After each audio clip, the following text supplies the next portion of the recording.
Hola, muy buenos días. Empezamos una nueva semana y con ello la nueva ilusión y desafíos que vienen hacia nosotros.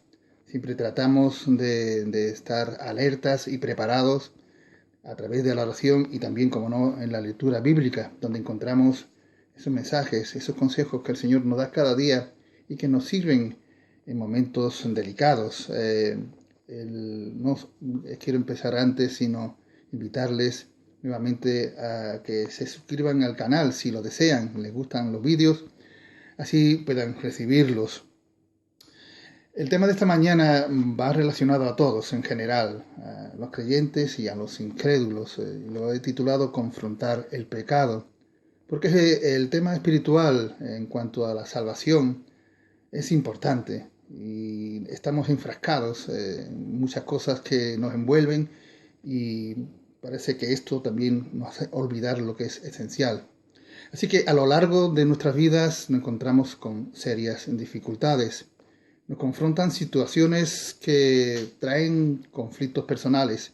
Pero esto lo vamos a ver en esta mañana a nivel emocional, moral y también, como no, lo espiritual. En el plano emocional, cuando las circunstancias lo vemos desde el punto de vista de víctima, o sea, cuando nos hacen daño, en esa tendencia hostil, gente que vienen hacia nosotros con ensañamiento, o también posición, el que hacemos nosotros por algún motivo, por ejemplo, eh, mal entendimiento a los demás. Siempre se forman deudas que hay que aclarar. Si no lo hacemos, se forman con el tiempo resentimientos y se convierte luego en un estado pernicioso que ocasiona posteriormente rencores y odios. Pero hay una palabra, un versículo la Biblia que nos ayuda a ver todas estas circunstancias y se ve en Romanos capítulo 13, versículo 3, que dice, no debas nada a nadie.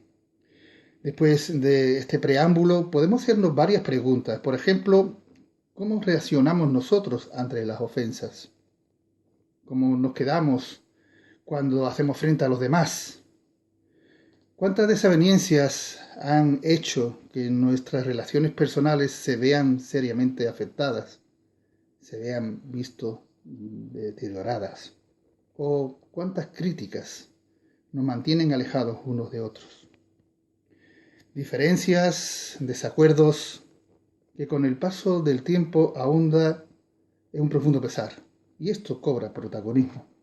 Nos vemos atropellados, incluso cuando recibimos acusaciones de las cuales no tienen razón para actuar así, en cuando nos vemos nosotros entonces humillados.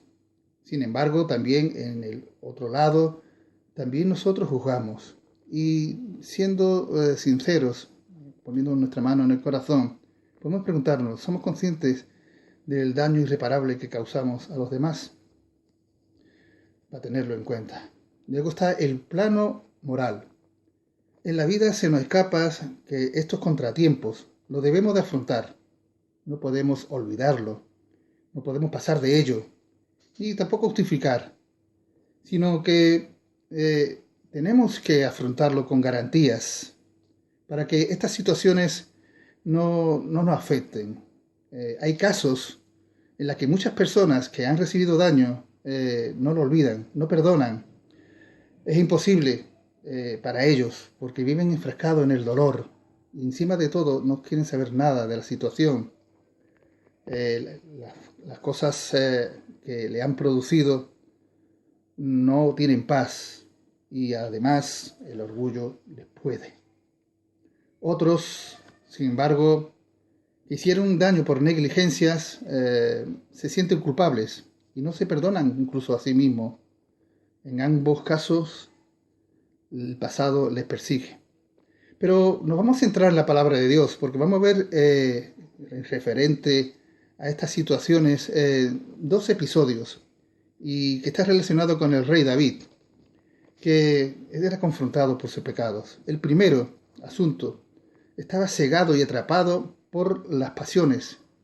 Él deseó a la mujer de Urías, que era una relación de adulterio y también de degradación moral.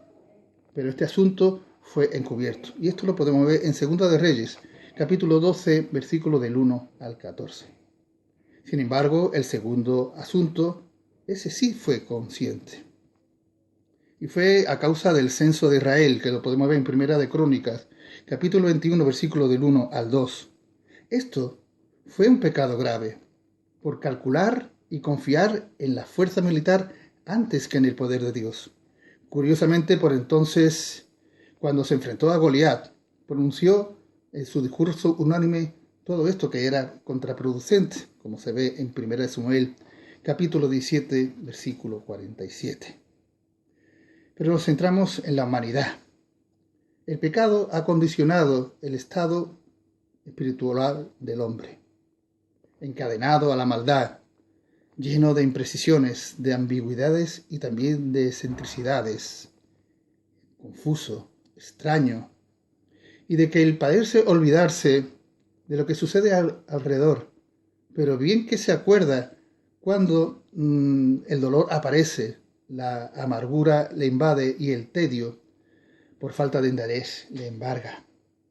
Si bien merece confrontar los numerosos casos por lo que se refiere a nuestro estado anímico, el pecado también es un tema importante en el ámbito espiritual y una de las más complejas del ministerio de la vida cotidiana, en la que vamos a ver muchísimas pruebas donde la presencia de nuestro adversario, Satanás, querrá impulsar a que caigamos.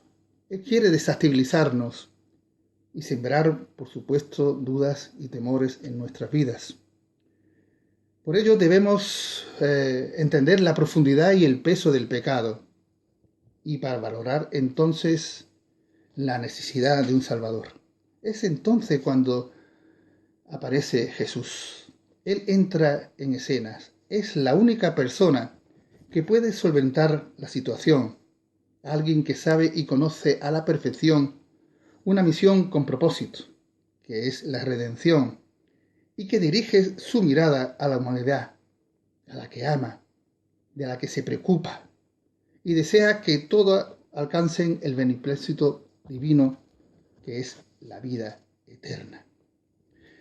Sin embargo, el mundo que anda en sus pasiones, que sigue sus propios criterios de ambición y egoísmo, cada vez se introduce más y más en un oscuro y tenebroso túnel de tinieblas y perdición. Aun así, todos ellos deben conocer su destino. Así que el sacrificio de Cristo abrió las puertas del juicio. Allá en el Gólgota se dirime un escenario donde se hallaron, aparte de Jesús, dos hombres. Estos eran malhechores, que marcaron con sus palabras diferentes posiciones. Uno para salvación, que se ve en San Lucas capítulo 23, versículos 41 y 43, y el otro de condenación en Lucas 23, 39. Después de ver esta situación, podemos llegar a la conclusión de que todo aquel que recibe a Cristo encontrará la salvación de su alma. Sin embargo, también la moralidad humana puede inhibirse, puede mostrarse indiferente y rechazar de plano este ofrecimiento. Pero lo ocurrido allá en el Calvario es un fiel reflejo de lo que marcará y de lo que se ha de ver. Jesús fue injustamente condenado a morir, pero Él volverá como juez para juzgar a los vivos y a los muertos, como se ve en 2 Timoteo capítulo 4, versículo 1. Pero Jesús además confrontó el pecado, la hipocresía, que se ve en San Mateo capítulo 23, versículos del 1 al 33, la blasfemia en San Mateo también, 12:31, por parte de los fariseos, el exagerado énfasis sobre la riqueza del joven rico, que se ve en San Lucas 18:22, y también está la situación de la mujer adúltera, a la que dijo, vete y no peques más, como se ve en San Juan capítulo 8, versículo 11. significó todo esto no al pecado, como también dijo no a ello cuando se le invitó por los allí presentes, los principales sacerdotes, a que bajase de la cruz para que creyesen en él. Esto fue una tentación que ellos mismos presenciaron in situ el sangriento escenario desgarrador de la muerte de Cristo. Estos ejemplos del Maestro sirven de aliciente para confrontar el pecado con seriedad. No podemos permitir que el tiempo, que avanza sin remisión hasta el fin próximo, pueda terminar sin haber una lección. Y para ello vamos a buscar un versículo clave que nos ayudará a esto, que está en Hechos capítulo 3, versículo 19.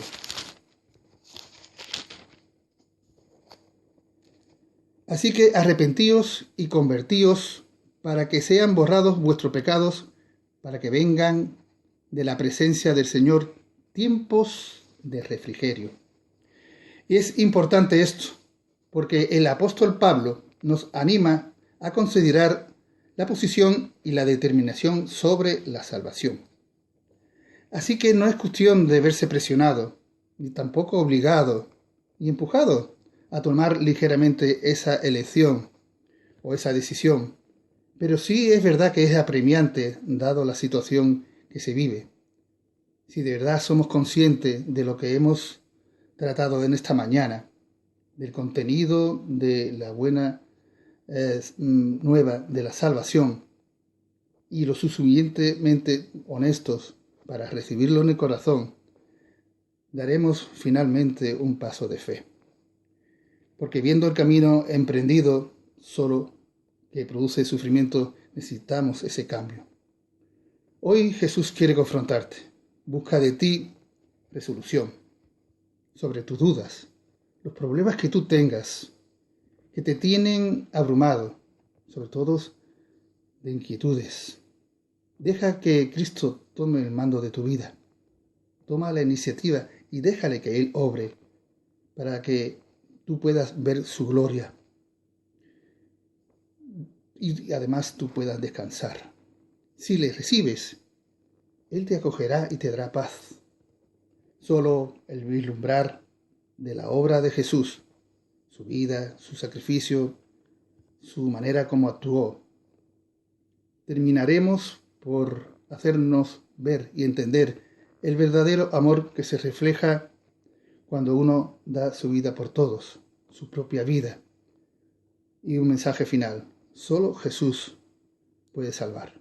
Hasta aquí el mensaje de esta mañana, no sin antes desearles a todos que esta semana de bendición la podamos aprovechar para dar un mensaje de aliento, un mensaje de esperanza para todos aquellos que no lo conocen, en tu familia, tus vecinos, la gente que te rodea, que tu luz pueda brillar, porque el Señor nos salvó, nos redimió con su sangre, para que cada uno de nosotros, los creyentes, seamos valientes y nos dispongamos a lanzar al mundo un mensaje: que Jesús vive.